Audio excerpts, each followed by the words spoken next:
Olá, graça e a paz da parte de Deus, nosso Pai, e da parte de nosso Senhor e Salvador Jesus Cristo, seja com você. Que frutos você tem dado na vida? Você tem dado frutos da carne ou frutos do Espírito Santo? Mas o que é isso, né? De que fruto eu estou falando? Que fruto é esse? Fruto da carne, fruto do Espírito Santo? Para refletirmos sobre esse assunto, eu estou aqui com a Epístola de Paulo aos Gálatas. Se você pegar o capítulo 5, a partir do verso 19 até o versículo 22, você vai ver o que são os frutos da carne, o fruto do Espírito Santo, tá? E eu agora já aproveito para pedir a você que você está aqui pela primeira vez, que você se inscreva no nosso canal, que ative o sininho das notificações, não é? Para receber os nossos vídeos, que você dê bastante curtida e que você comente os nossos vídeos. Eu quero saber dos seus comentários, o que é que você acha, como é que chegou a reflexão à sua alma, à sua mente, tá certo? E aí eu aproveito e peço a oração. Vamos orar junto comigo. Deus, Pai, nos dê o entendimento da Tua palavra, para que Tu nos guie à Tua vontade, em nome de Jesus, pelas consolações do Espírito Santo, eu te peço e já digo amém, amém, amém e amém. Primeiro a Bíblia fala do novo nascimento. O que é isso, novo nascimento, né? Aquele papo que Jesus teve com Nicodemos: necessário vos é nascer de novo. Parece-me, eu creio, que quando você crê em Jesus Cristo, acontece, quando você confessa e é batizado, você passa a ser uma nova criatura, você recebe um novo nascimento. E junto com esse novo nascimento, você é batizado com o Espírito Santo de Deus, com o Espírito Santo de Jesus Cristo. E aí nós nos tornamos um com o Espírito Santo, né? Há esse novo nascimento, há esse quando eu reconheço que Jesus é o Senhor da minha vida, quando eu reconheço que Ele pagou o preço na cruz pelos meus pecados e ressuscitou dos mortos, quando eu entendo isso e aceito e reconheço isso, eu recebo o Espírito Santo, né? E o Evangelho fala, a Bíblia fala de que nós precisamos enchei-vos do Espírito Santo e não cumprireis as concupiscências da carne. O Espírito Santo habita em nós, segundo a palavra de Deus, né? O Espírito Santo, ele habita em nós, mas ele pode ser resistido, ele pode ser entristecido, ele pode ser extinto. Não extingais o Espírito Santo, é o que diz a palavra, não é? Ele pode ser apagado em nós, sabe? Mas eu preciso deixar-me conduzir pelo Espírito Santo, eu deixar-me ser controlado pelo Espírito Santo, eu deixar-me encher-se pelo Espírito Santo. E aí acontece que a minha alma, a minha vida vai produzir o fruto do Espírito Santo em nós. E o fruto do Espírito Santo em nós é o caráter de Jesus Cristo que é produzido em nós, né? Nós somos nascidos, nós somos usados pelo Espírito Santo para abençoar pessoas, não é? Porque, na verdade, nós não somos o homem ou a mulher que deveríamos ser, não é? Ou que podemos ser, não é? Quando Deus nos criou a sua imagem e semelhança, nós sabemos que ficamos distantes dessa semelhança, nós estamos longe da plenitude de Deus em nós, tá? Porque o primeiro Adão pecou, não é? E disse assim para Deus: olha, eu posso viver sem ti, eu posso viver sozinho, eu posso fazer as minhas próprias regras, eu posso crer nos meus próprios deuses, eu não preciso de ti. E aí caiu, se afastou, perdeu essa semelhança que Deus queria que nós fôssemos a semelhança dele. E nós perdemos e não somos o que nós deveríamos ser, nem o que poderíamos ser por conta disso, né? Então, Paulo, escrevendo àqueles cristãos da Galácia, aos Gálatas, ele diz que eles abandonaram o espírito da graça e voltaram às práticas religiosas, né? Aqueles homens começaram pela graça, não é? E Paulo os repreende dizendo assim, olha, vocês estão trazendo uma outra mensagem, e eu digo para vocês, se algum de nós pregar um outro evangelho que não seja o evangelho da liberdade, do amor de Deus, o evangelho de Cristo Jesus, seja anátema, seja maldito qualquer outro evangelho, ainda que seja um anjo que venha anunciando outro evangelho, seja maldição, é o que diz aqui a carta aos Gálatas, sabe? Ele diz assim, olha, não existe um evangelho distorcido.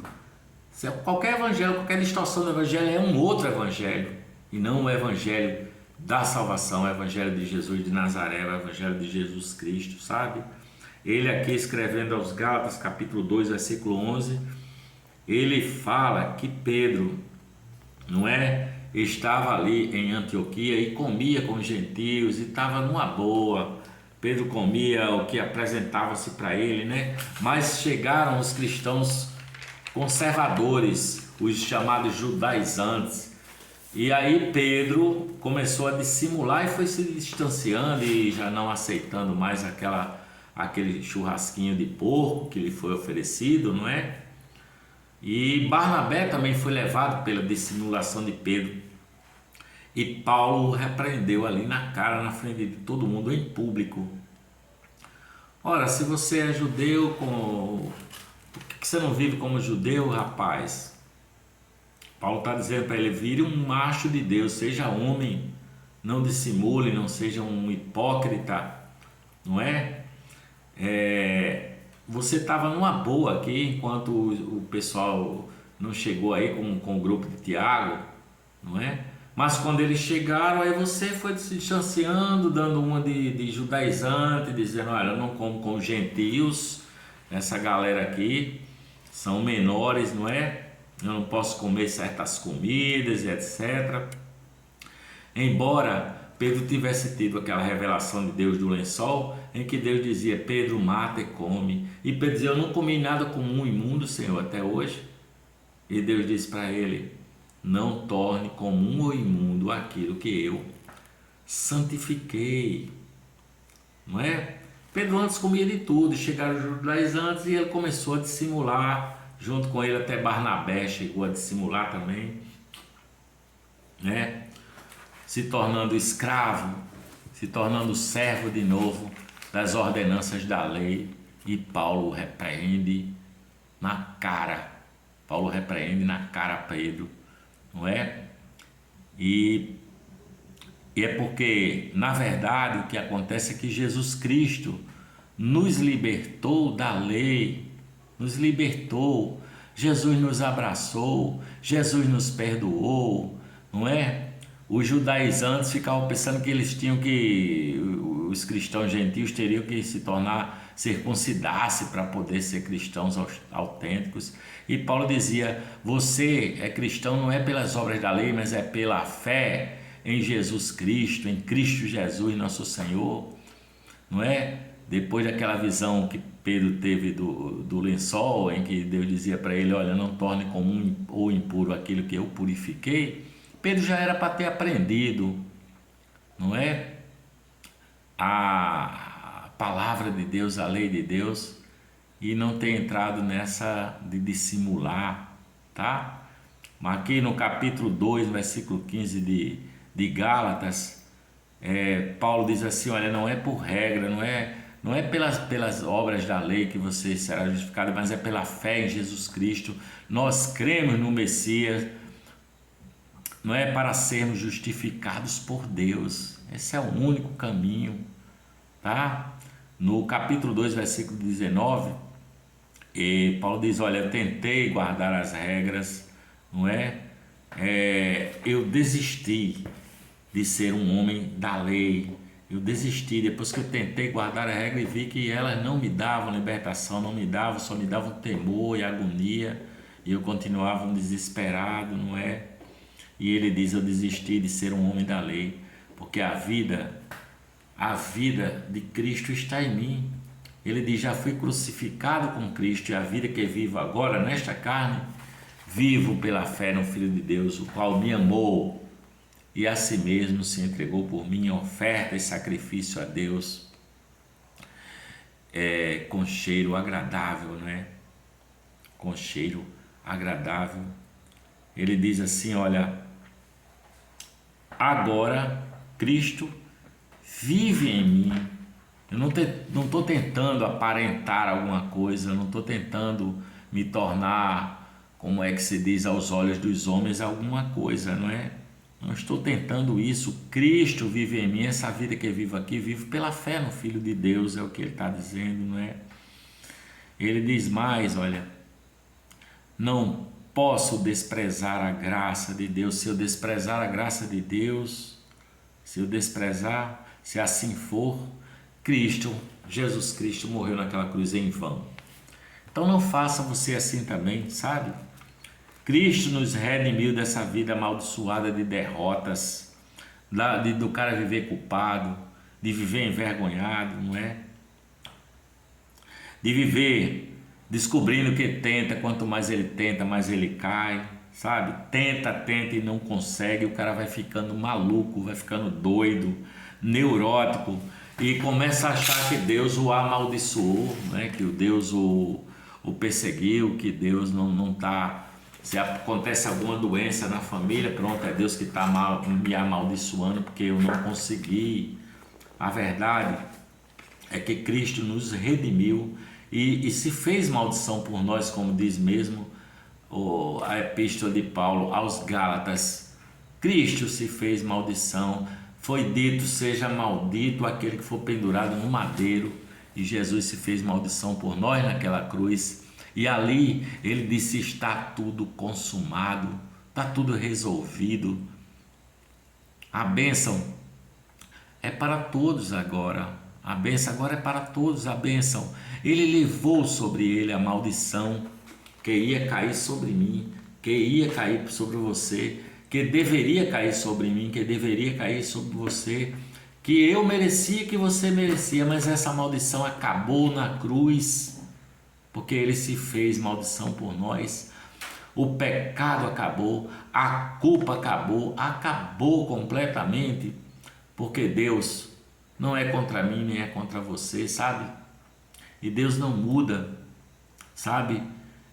Nada muda Deus, porque foi tudo pago por Jesus de Nazaré, foi tudo consumado, não é? Portanto, eu digo para você: olhe para a cruz, está tudo pago. Tetelestai foi o que ele disse quando pendeu a cabeça na morte. Está consumado. Gálatas capítulo 5, versículo 1 diz que Cristo nos libertou para que nós pudéssemos viver uma vida livre. Não troque essa liberdade pela escravidão da lei, por você achar que precisa fazer mandinga e subir um monte e não sei o que, um bocado de coisa da lei. O amor de Deus, ele é inabalável, sabe? E o amor de Deus é inabalável, o amor de Deus é irreversível. Deus me ama, Deus te ama, porque Ele decidiu te amar, porque Ele só sabe amar, porque Deus é amor, segundo o Evangelho, não é? E Ele te ama do jeito que você é, não do jeito que você deveria ser. Ele te ama do jeito que você é, porque Ele é amor, não é? Ele te ama, mesmo que você seja assim como aquele filho pródigo que saiu no mundo a gastar a sua herança com a dissolução, com a perversão, não é? Saiu a gastar a sua herança, mas um dia descobre que está querendo comer a lavagem dos porcos e diz: eu vou voltar para a casa do meu pai e é recebido com abraço, com beijo e com festa. E Deus põe o anel dele no dedo do filho e diz: filho, você estava morto, mas agora você reviveu, agora você está vivo. Sabe, entra no descanso do teu Pai. O amor de Deus é inabalável, o amor de Deus é irreversível. Ele nos ama porque Ele é amor, sabe? Deus me ama, sabe? Ele não vai desistir de mim, Ele não vai desistir de você. O sangue de Jesus foi derramado por mim e por você. O corpo de Jesus foi quebrado, foi machucado por mim e por você. E aí Deus restaura a nossa semelhança com Ele através da fé em Jesus de Nazaré, nosso Senhor Jesus Cristo. Deus agora é meu Pai, Deus agora é seu Pai. Vamos ver o que ele diz aqui em Gálatas 5, versículo 13, porque tem muita gente que diz: se é assim, então eu vou continuar a minha vida dissoluta, vou fazer o que eu quiser da minha vida, porque Deus não vê a minha dissolução. Não, Deus não vê mesmo. Você pode viver do jeito que você quiser. Só que se você viver assim, você vai estar dando lugar a desgraças na sua vida que não tem nada a ver com Deus. É um caminho que você está escolhendo, largo, espaçoso, que conduz à perdição.